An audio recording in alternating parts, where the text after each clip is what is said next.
আউয়ালু মা ইউহাসাবু বিহিল আবদু ইয়াউমাল কিয়ামাতি আস-সালাহ, কিয়ামতের দিন সর্বপ্রথম হিসেব নেওয়া হবে নামাজের, সালাতের। সালাত চিনেন তো? কুরবানির গোশত খাওয়ার মাঝখানে যেটা খায় ওটা, হ্যাঁ, এটারে বাংলায় আমরা নামাজ বলি। কি বলি? নামাজ। বিশ্বনবী ইন্তেকাল করবেন, রূহ বের হয়ে যাচ্ছে, 2-3টা শব্দ বললেন, এর মধ্যে একটা ছিল সালাত। আর সালাত, উম্মতেরা নামাজ, নামাজ, নামাজ ছেড়ে দিও না। ওমা মালাকাত আইমানুহুম। মানুষ ইন্তেকালের আগে শ্বাস বের হয়ে যাচ্ছে, রূহ চলে যাচ্ছে, ওই মুহূর্তে কি জরুরি কথা বলে নাকি ফালতু কথা বলে? সবচেয়ে জরুরি কথাটাই তখন সে বলে যায়, ঠিক কি না? কথা বলেন। বিষ্ণু বলেছিলেন নামাজ। ওমরে ফারুক, ওনার কাছে আবু লুলু আল মাজুসি, এক অগ্নি উপাসক এসে বিচার দিল, ইয়া ওমর আল ফারুক, আমার মনিবের নাম হচ্ছে মুগীরা ইবনে শুবা, সে প্রতিদিন 4 দিরহাম করে আমার কাছে চার্জ করে। এত টাকা চার্জ করে কেন? উনি জিজ্ঞেস করলেন, তুমি কি কাম পারো? আমি খঞ্জর বানাইতে পারি। খঞ্জর চিনেন? ছোট্ট ছুরি, আরবরা পকেটে রাখে। ওমানের সুলতান কাবুসের ছবি দেখবেন, এখানে একটা খঞ্জর আছে। আমি খঞ্জর বানাইতে পারি। খঞ্জর বানাতে পারো? মদিনায় তো কেউ বানাতে পারে না, তুমি খঞ্জর বানাইতে পারো? তুমি তো অনেক টাকার মানুষ মিয়া, তোমার মনিব তো অল্প টাকায় চার্জ করছে, এটা দিতেই হবে। আবু লুলু কয়, ওমর তুমি সবার জন্য এত নরম, আমার জন্য গরম, তোমার আমি বুঝাবো। সে বাড়িতে যে একটা খঞ্জর বানালো, মাকবাদাতুহু ফি ওয়াসাতিহি, যে খঞ্জরের হ্যান্ডেল হচ্ছে মাঝখানে, 2 দিকে ধারালো ছুরি, এটা ধার দেয়। আর কয়, ওমর তোরে আমি বুঝাবো। প্রতিদিন ধার দেয়। সাইয়েদনা ওমরে ফারুক মসজিদে নববীর ইমাম, ওয়া কানু ইউসাল্লুনা বিখালাস, তখন ওনারা অন্ধকারে নামাজ পড়তেন আউয়াল ওয়াক্তে। আমরা তো দেরি করে পড়ি, সুন্নাহ অনুযায়ী আগে আগে পড়া ভালো। আপনি মসজিদুল হারামে গেলে দেখবেন যে কত আগে ফজর পড়ে, ফজরের 1-1.5 ঘন্টা পরে সূর্য ওঠে, ঠিক কি না? তো সে একবার ছদ্মবেশে ফজরের সময় প্রথম কাতারে যে হাজির, আসলে কিন্তু মাজুসি, সূর্যের পূজা করে। খঞ্জরটা নিয়ে এসে দাঁড়ালেন। ওমরে ফারুক ফজরের সময় ঢুকলেন, বললেন আকিমিস সালাহ, একামত দাও। একামত দেয়া হলো। ওমরে ফারুক আল্লাহু আকবার বলে অন্ধকারে ফজরের সালাত শুরু করলেন। প্রথম রাকাত যখন পড়ে ফেললেন, রুকুতে যাবে, ইন দ্য মিন টাইম সে খঞ্জর বের করে ওমরে ফারুককে 3টা স্টেবিং করেছে। একটা নাভিতে মারার সাথে সাথে নাভিটা কেটে গেল, আর একটা এই পাশে পাজরে, আর একটা পেটের মাঝখানে, পেটও কেটে গেল। ওমরে ফারুক বললেন কাতালানি আল কাল, এক কুকুর আমারে মেরে ফেলেছে। ওমরে ফারুককে পিছনে নিয়ে যাওয়া হলো। আব্দুর রহমান ইবনে আউফকে টেনে ইমামতির জায়গায় নেওয়া হলো। আর সে কাতারের মাঝখান দিয়ে খঞ্জর ঘুরাতে ঘুরাতে আঘাতে লাগলো। ওর খঞ্জরের আঘাতে 7 থেকে 8 জন সাহাবী স্পট ডেথ, জায়গায় শেষ। ওমরে ফারুক বেহুশ। ওমরে ফারুক, ওনার মুখে দুধ দেয়, দুধ ওই নাভি দিয়ে বের হয়ে যায়। নাভিজ দেয়, নাভিজ পেট দিয়ে বের হয়ে যায়। রাষ্ট্রীয় চিকিৎসকরা বুঝতে পারলো উনি আর বাঁচবে না, বেহুশ। সবাই দাঁড়িয়ে আছে। কি হয় আমাদের আমিরুল মুমিনিনের? 10টি বছর তিনি অর্ধ পৃথিবীর শাসন করেছেন, উনার ভয়ে বাঘে মহিষে এক ঘাটে পানি খেত। হুশ ফেরার পরে ওমরে ফারুক বলেন, আমারে মারছে কে? আমার কি অবস্থা, বাঁচবো কিনা? আমার ছেলে আব্দুল্লাহ কোথায়? আব্দুর রহমান কোথায়? আমার বিবিরা কোথায়? কত সম্পদ আমার আছে, কোথায় গেলে ভালো চিকিৎসা পাওয়া যাবে? কিচ্ছু সে বলে না। হুশ ফেরার পরে ওমরে ফারুকের প্রথম প্রশ্নটা ছিল আসল্লান্নাস, আসল্লান্নাস, আমার দায়িত্বে, আমার নেতৃত্বে যে ফজরের একটা নামাজ শুরু হয়েছিল, এটা কি ঠিক মতো শেষ হয়েছিল? আসল্লান্নাস, মানুষের নামাজটা পড়ছিল, 1 রাকাতের দায়িত্ব পালন করতে পেরেছে, এরপর হুশ নাই। বাকি 1 রাকাতের কি হয়েছে? মুসল্লিদের কি হয়েছে? সালাতটা ওয়াক্ত মতো হয়েছে কিনা? আসল্লান্নাস, এটা ছিল ওমরে ফারুকের প্রশ্ন। সুবহানাল্লাহ কইবেন না? তাহলে এই সালাতের গুরুত্ব আছে না নাই? সর্বপ্রথম এই সালাতের ব্যাপারে in the day of judgment আমাদেরকে প্রশ্ন করবে কে?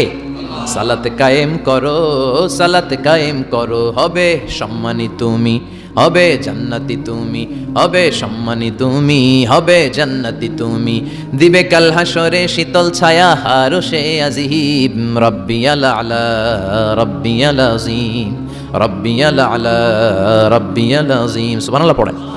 এজন্য নামাজ, এই নামাজ যাতে মিস হয়ে না যায়। সব মিস হতে পারে, নামাজ মিস হতে পারে না। আল্লাহ তুমি বুঝার তৌফিক দান করো। পাপ নাই, গুনাহ করি না, এরকম কেউ আছি? কথা বলেন। কত পাপ করছি, কোনো হিসাব আছে? পৃথিবীর কেউ না জানলেও জানে কে?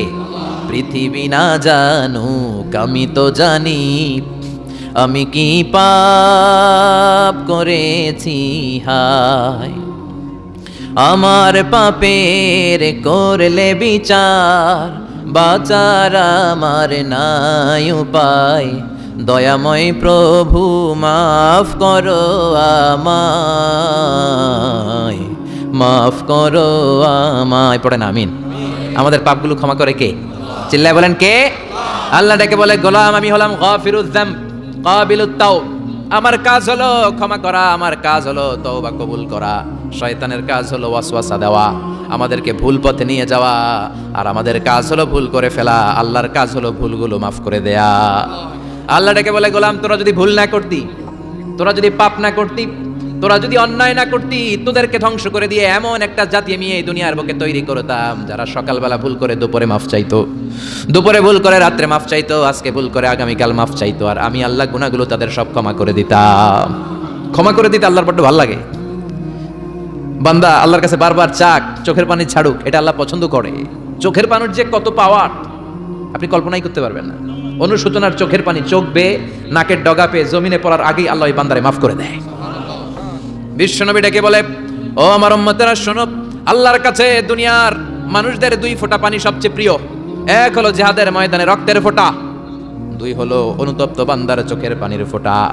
কত ভুল আপনি করেছেন, কত অন্যায় আপনি করেছেন, কত পাপ আপনার হয়েছে, কত মিথ্যা আপনি বলেছেন, কয় ওয়াক্ত নামাজ ছেড়েছেন, কয় লাখ টাকা ঘুষ খেয়েছেন, কত যৌতুক আপনি খেয়েছেন, কত মিথ্যা আপনি বলেছেন। আপনার পাপ যত বড় হোক, যত বিশাল হোক, যত বেশি হোক, আল্লাহর দয়ার পরিসীমা তার চাইতেও বড়। আপনার পাপ, আপনার অন্যায়, আপনার জুলুমগুলো যদি হয় খালের পানির সমান, বিলের পানির সমান, আল্লাহর দয়া সাগরের পানির সমান। আপনার পাপ যদি হয় সাগরের পানির সমান, আল্লাহর দয়া মহাসাগরের পানির সমান। আপনার পাপ আর অন্যায় যদি হয় পাহাড়ের সমান, আল্লাহর দয়া আকাশের সমান। আপনার পাপ যদি হয় আকাশের সমান, আল্লাহর দয়া আরশের সমান। এজন্য আল্লাহ বললেন, ইয়া আইয়ুহাল্লাযীনা আমানু তুবু ইলাল্লাহি তাওবাতান নাসুহা। ও আমার গোলাম, তুই তোর নিজেরে যত বেশি ভালোবাসিস তার চেয়েও আমি তোরে বেশি ভালোবাসি। তোর বাবা মা তোরে যত বেশি ভালোবাসে তার চেয়েও আমাদেরকে বেশি ভালোবাসে কে? আল্লাহ বললেন, ভালোবাসারে তৈরি করার পরে আমি 100 টুকরা করলাম। চিল্লায় বলেন, কয় টুকরা? 99 টুকরা ভালোবাসা আমি আল্লাহ নিজের মধ্যে রেখে দিলাম। 1 টুকরা ভালোবাসা গোটা বিশ্বের সবার মধ্যে আমি ভাগ করে দিলাম। 1 টুকরা ভালোবাসা পেয়ে আমাদের অবস্থা দেখছেন? আল্লাহ যদি 1 টুকরা না দিয়ে আমাকে 30 টুকরা দিত, কথা কন, 1 টুকরা না দিয়ে 80 টুকরা দিলে কি হইতো? এজন্য আল্লাহ ডেকে বললেন, গোলাম আমি যে তোদের কত ভালোবাসি তোর ধারণা নাই। চোখের পানি ছাড়, গুনার কথা স্মরণ কর, তওবা কর। তওবার মতো তওবা করলে সব গুনাহ মাফ করে দিতে পারে কে? বিশ্বনবী বলে, আমার কোনো গুনাহ নাই, তারপরেও প্রতিদিন 70 বারেরও বেশি আমি তওবা করি। আল্লাহে ইন্নী আস্তাগফিরুল্লাহ ওয়া আতুবু ইলাইহি আকসার মিন 70 মাররা। Could you imagine that?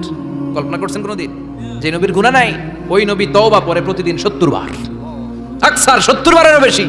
আমার পড়া দরকার কয়বার? আপনার পড়া দরকার কয়বার? বিশ্বনবী 70 বারের বেশি বলে আমাদের পড়া দরকার কয়বার? আর আমরা প্রতিদিন পড়ি কয়বার? কথা কন। আমাদের ভুল হবে, ভুল হতে সমস্যা নাই, ভুল হওয়াই মানুষের স্বভাব, কিন্তু ভুল হওয়ার পরে ভুলের উপর অটল থাকা যাবে না। শয়তান আর মানুষের মধ্যে এই মৌলিক পার্থক্য। শয়তান ভুল করে ভুলের উপরে আছে, ঠিক কি না? ক্ষমা চায় নাই, কিন্তু আমরা সকালে ভুল করলে দুপুরে মাপ চাই কার কাছে? 19 সালে ভুল করলে 20 সালে মাপ চাই কার কাছে? মৃত্যুর আগ পর্যন্ত আমরা ক্ষমা চাইলে ক্ষমা করে দিবে কে? সব সময় 24/7 তওবার দরজা খোলা, 2টা সময় ছাড়া। ভালো করে মনে রাখবেন, মুখস্থ ঠোঁটস্থ যেন থাকে। 2টার সময় তওবা কবুল হয় না, চিৎকার করে বলেন কয় সময়? এক হলো বাদাল গারগারা, গারগারানি যখন আসে, মালাকুল মাউত যখন চলে আসে, মালাকুল মাউতরে যখন দেখে ফেলবেন তখন তওবা কবুল হবে নাকি? কথা কন। ফেরাউনের নাম শুনছেন? ওরা যখন আল্লাহ লোহিত সাগরে ডুবাইয়া পানি খাওয়াইতে লাগলো, পানি খাইতে খাইতে পেটটা হয়েছে এত বড়, আর পানি খাইতে পারেন। এরপর হাত তুলে কয়, আনা মিনাল মুসলিমিন। কোরআনের আয়াত, আনা মিনাল, হাত তুলে কয় আমি মুসলমান। ফেরাউন না বলে মুসলমান, আমরা যাবো কই? কথা কহ। ফেরাউন হাত তুলে কয় আনা মিনাল মুসলিমিন। আল্লাহ কয় টাইম ইজ আপ, দেরি করছস। অনেক সময় দিলাম, অনেক সুস্থ রেখেছি, ক্ষমতা দিয়েছি, দাপট দিয়েছি, তখন যদি ঘাটটা নত করে, মাথাটা নত করে একবার ক্ষমা চাইতি, ফেরাউন তোরেও ক্ষমা করে দিতাম। কিন্তু সময় শেষ হওয়ার পরে আমি মুসলমানদের অন্তর্ভুক্ত বললে কোনো লাভ হবে নাকি? আল্লাহ বলল সময় নাই, সময় শেষ।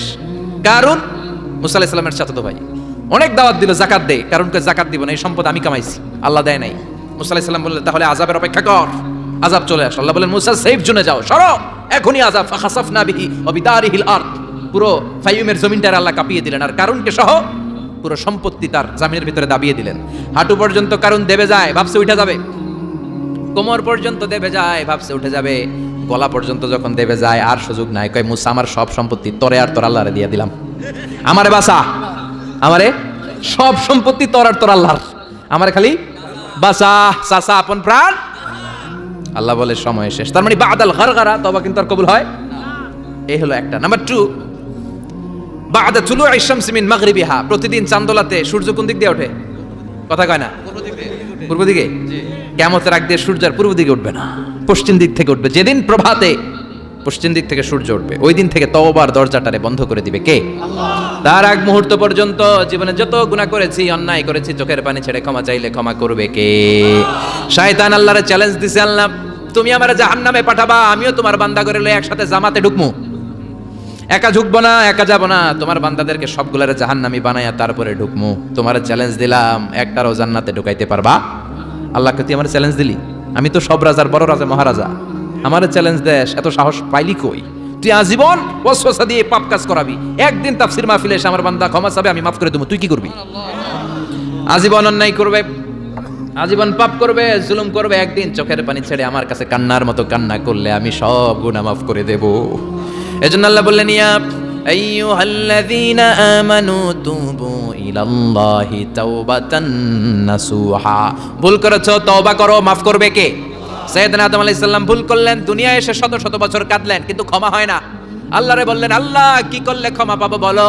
ফাতালাক্কা আদামু মির রাব্বিহি কালিমাতিন ফাতাবা আলাইহি। আল্লাহ বললেন, ও আদম, তোমার কিছু কালেমা শিখাইয়া দেই, এই কালেমাগুলো দিয়ে আমার কাছে দোয়া করো, ক্ষমা করে দেব।